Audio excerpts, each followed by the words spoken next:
So what I want to talk tonight is about finances, and particularly dig into an area that's not covered in a lot of depth with the financial fitness program.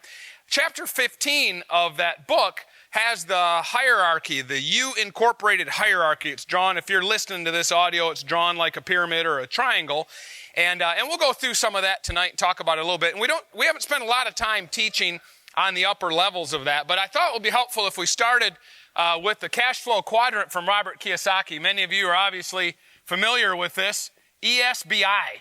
And this is one of the most brilliant pieces of information that, to me, has come out of Robert Kiyosaki's training. And he classifies the 4 ways that people make money. E is for employee, S is for self-employed, B is for B-type business owner, and I is for investor. And there's some really interesting ways that you can describe what takes place in these 4 different quadrants that represent the 4 different ways that people make money. So on the left side, and the numbers are approximate, but on the left side, it's 90% of the people and about 10% of the wealth. And on the other side, it's about 10% of the people and about 90% of the wealth, give or take. But the difference is how the money is generated. On the left side, it's really changing time for dollars. And on the right side, it's leveraging something to bring more dollars in. In the case of a B-type business, you're leveraging a system or a business. In the case of investing, you're leveraging other dollars to bring dollars back in. And I came across a quote that I really love. I'd never heard this before. I'd thought similar thoughts, but I'd never put it together this clearly in my head. It's from a guy named Mokokoma Mokonoana. And he said, rich men use most of their money to get richer. Poor men use most of their money to look richer. And that is extremely true. On the left side of the quadrant, for the most part, people take their discretionary income, if they have much, and they spend it largely. Now, this isn't everybody, I'm generalizing, but in large part, there's a trap on this left side of the quadrant for employees and self-employed, and that is to appear successful. That is to attract the appearance of status. On the other side, they're more concerned with net worth and assets. And so to kind of set the foundation for what we're going to discuss, when we talk about financial fitness, we talk a lot about getting out of debt. I'll go into some reasons for that in a minute. But really on the left-hand side of this quadrant, this is where consumer debt lives. This is where people have been taught that the only way to live the way they want to live, the only way to get the things that they want to have, the only way to have anything nice is to get it through consumer debt, through credit.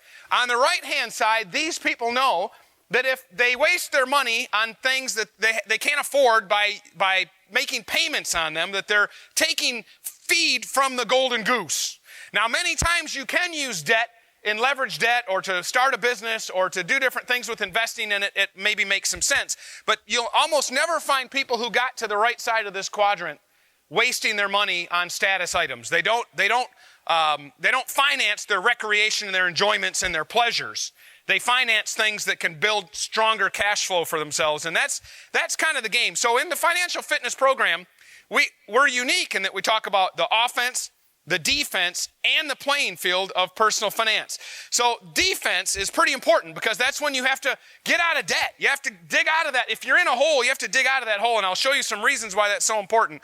Offense then is how you start investing in yourself, making yourself more capable, and getting it arranged in your life where you leave behind. You don't ever have to leave it entirely, but you start developing something on the right side of the quadrant. Let me see if I can summarize this in a way that makes sense. The game in finances, if you want to really prosper, is to acquire over the course of your life, over the course of time, you want to build and acquire assets. That's the goal. That's the game. You want to acquire assets that kick off cash flow.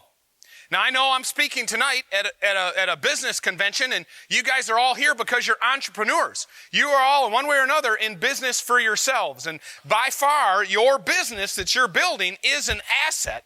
And the goal is to get it profitable and solid and to have that grow over time and to be more and more as of a source of cash flow for you in your life. Most people don't spend their time trying to build assets and accumulate assets that kick off cash flow.